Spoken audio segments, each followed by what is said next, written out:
ಎಲ್ಲರಿಗೂ ಶ್ರೀರಾಮನವಮಿಯ ಶುಭಾಶಯಗಳು. ಮಹಾನ್ ಶ್ರೀರಾಮ ಅವತರಿಸಿದ್ದು ರಾವಣನ ಸಂಹರಿಸಲು ಅಂತ ಎಲ್ರಿಗೂ ಗೊತ್ತು. ಆದರೆ ರಾವಣನ ಸಂಹಾರಕ್ಕೆ ಕಾರಣ ಏನು ಗೊತ್ತಾ? ಇನ್ನು ಶ್ರೀರಾಮನ ಜನ್ಮದ ಕಥೆ ಹೇಗಿದೆ ತಿಳ್ಕೊಳ್ಳೋಣ ಶ್ರೀರಾಮನವಮಿಯ ವಿಶೇಷವಾದ ಇವತ್ತಿನ ವಿಡಿಯೋದಲ್ಲಿ. ರಾಮಾಯಣದ ಕಥೆಯ ಪ್ರಕಾರ ಅಯೋಧ್ಯೆಯ ರಾಜನಾದ ದಶರಥ ಮಕ್ಕಳಿಲ್ಲ ಎಂದು ದುಃಖಿತನಾಗಿರುತ್ತಾನೆ.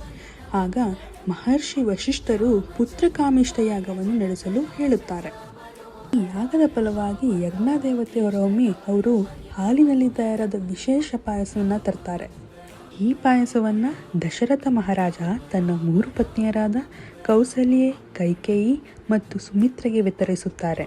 ಇದರ ಫಲವಾಗಿ ಕೌಸಲ್ಯಗೆ ರಾಮ, ಕೈಕೇಯಿಗೆ ಭರತ ಮತ್ತು ಸುಮಿತ್ರೆಗೆ ಲಕ್ಷ್ಮಣ ಮತ್ತು ಶತ್ರುಘ್ನರ ಜನನವಾಗುತ್ತದೆ.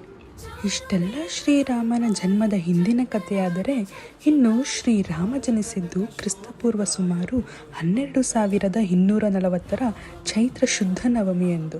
ಈತ ಇಕ್ಷ್ವಾಕು ವಂಶದ 81ನೇ ಚಕ್ರವರ್ತಿ.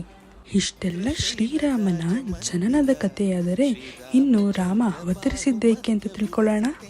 ಪ್ರಾಚೀನ ಕಾಲದಲ್ಲಿ ಭೂಮಿಯ ಮೇಲೆ ಅಧರ್ಮ ಹೆಚ್ಚಾಗಕ್ಕಾರಂಭಿಸುತ್ತೆ. ವಿಶೇಷವಾಗಿ ಲಂಕಾದ ರಾಜ ರಾವಣ ಬಹಳ ಶಕ್ತಿಶಾಲಿಯಾಗಿರ್ತಾನೆ. ಈತ ದೇವತೆಗಳನ್ನ, ಋಷಿಮುನಿಗಳನ್ನ ಮತ್ತು ಸಹಜ ಜೀವಿಗಳನ್ನ ಹಿಂಸೆಗೊಳಿಸ್ತಿರ್ತಾನೆ. ಈ ಸಮಯದಲ್ಲಿ ಭೂದೇವಿಯು ಶ್ರೀ ಮಹಾವಿಷ್ಣುವಿನಲ್ಲಿ ಪ್ರಾರ್ಥಿಸುತ್ತಾಳೆ. ಇದನ್ನು ಕಂಡ ಮಹಾವಿಷ್ಣುವು ಧರ್ಮದ ಉಳಿವಿಗಾಗಿ ತಾನು ಭೂಮಿಯಲ್ಲಿ ಮಾನವನ ಅವತಾರವನ್ನು ಜನಿಸಬೇಕೆಂದು ಮಹಾನ್ ಶ್ರೀರಾಮನಾಗಿ ಅವತರಿಸುತ್ತಾನೆ. ಹೀಗೆ ಶ್ರೀರಾಮ ರಾಜ ದಶರಥನ ಮಗನಾಗಿ ಜನಿಸಿ ಧರ್ಮ, ಸತ್ಯ ಮತ್ತು ನ್ಯಾಯದ ಪ್ರತಿರೂಪವಾಗಿ ರಾವಣನನ್ನು ನಾಶ ಮಾಡುವ ಮೂಲಕ ಭೂಮಿಯಲ್ಲಿ ಧರ್ಮವನ್ನು ಪುನಃಸ್ಥಾಪಿಸುತ್ತಾನೆ. ಜೈ ಶ್ರೀರಾಮ್. ಇದೇ ಥರದ ಇಂಟ್ರೆಸ್ಟಿಂಗ್ ಸ್ಟೋರೀಸ್ಗಾಗಿ ಲೈಕ್ ಮತ್ತು ಸಬ್ಸ್ಕ್ರೈಬ್ ಮಾಡಿ. ನಾವು ಕೂಡ ಅವನಂತೆ ಆದರ್ಶವಾಗಿ ಬಾಳೋಣ.